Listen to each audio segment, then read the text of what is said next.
So good day mga bossing. May top overhauling tayo ng Honda Beat mga bossing ko. Si bossing ay 6 years na po ang kanyang motor, pero hindi niya pa rin po napapa-refresh. So kung kailan po sira, sa kanya na po pinarefresh mga bossing. Ang issue po nito bossing, nangangain na po na ito ng langis mga bossing ko. Nangangain na po ang kanyang motor ng langis. At medyo nag-uusok na rin mga bossing, kaya ang decide po natin dito ay top overhaul. Pero ang ginawa po ni bossing, ang dami niya pong pinagawa dito mga bossing.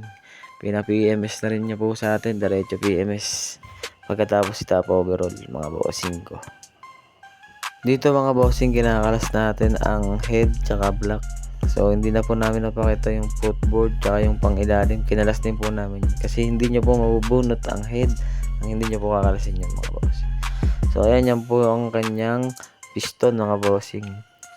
Pag ganyan po ang kulay, pwede naman pong hindi palitan. Pwedeng kung makukuha pa sa linis ay ikakabit po natin. Pero po pag hindi na po nalabas ang oil, yung daanan ng oil po sa piston niya, ay kailangan na pong palitan yan mga bossing ko. So ayan, yung piston ring, makikita nyo rin po yan. Ayan, tinan nyo naman po ang piston niya, puro ng carbon. Kaya po, overall po natin yan para makita po natin kung ano po mga pwedeng palitan. Pero para sa amin po, talagang matik palit po yan. Dito nga mga boss, nga ginakalas ko ang barbola tsaka cam.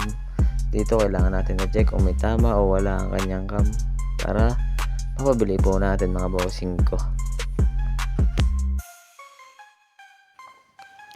Dito mga bossing, makikita nyo na dalawa po kami. So yan po ang ating partner na si Sir Bilog. Dito po yan sa Motor Trade silang Cavite. So tayo ay galing tayo ng Yamaha, napalipat tayo kay Sir Bilog upang matulungan natin si Sir Bilog. So yan po siya, Sir Bilog. Siya po ay isang veteranong mechanic.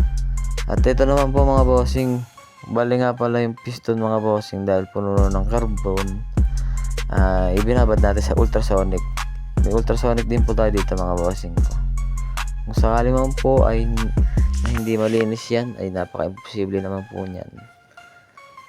So ayan, mayroon po tayong pang pork oil na ang dami po kasi ipapagawa. Yan po yung mga pyesa ni bossing. Konti lang po yan, kulang-kulang po yung pyesa niya mga bossing. Ang gagawin nga po natin sa motor na to ay i-repack natin. Matic, General PMS po ang kasama niyan mga bossing ko. CVT, linis ng brake shoe, repack, check ng mga brake pad. Basta po may package po kami ng PMS dito mga bossing ko. Malalaman nyo naman po yan pagka nagpunta po kayo dito sa aming branch, at makikita nyo naman po ang procedure mga bossing.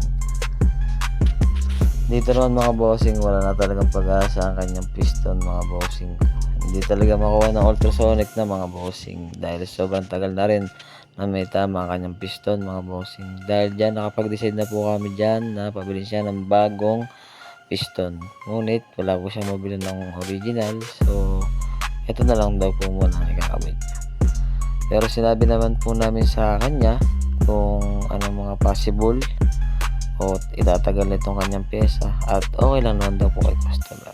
At ayan nga po ang customer natin, nanonood sa ating ginagawa mga bossing. At inabot na po tayo ng tanghali, so nagutom po kami, kaya kumain muna po kami sa Jollycod mga bossing. So dito nga mga bossing sa Jollycod, makikita nyo yung mga sarap na pares. So ayun, bumalik na ulit tayo. So dito naman, pagbalik namin, hinasa namin yung head. At habang hinahasa ng kasama ko ang cylinder head, agad-agad din po natin kinakalas ang kanyang panggilid para makita po natin ang kanyang gagastusin. Dito naman mga bossing, ang magkasama lang dito ay ang kanyang slider bossing. Matic po yan, pinapalitan po talaga yan. Ito po kasing motor na to ay ginagamit lang ng ginagamit, at nakakalimutan na po magpa-maintenance dahil sa sobrang busy na rin po ng ating regular na customer nito. Ayaw niya pong magpakita sa video mga bossing ko eh. Kaya okay lang naman daw na videohan para makita po ng ating mga ibang bossing na tayo ay nagkagawa na muli.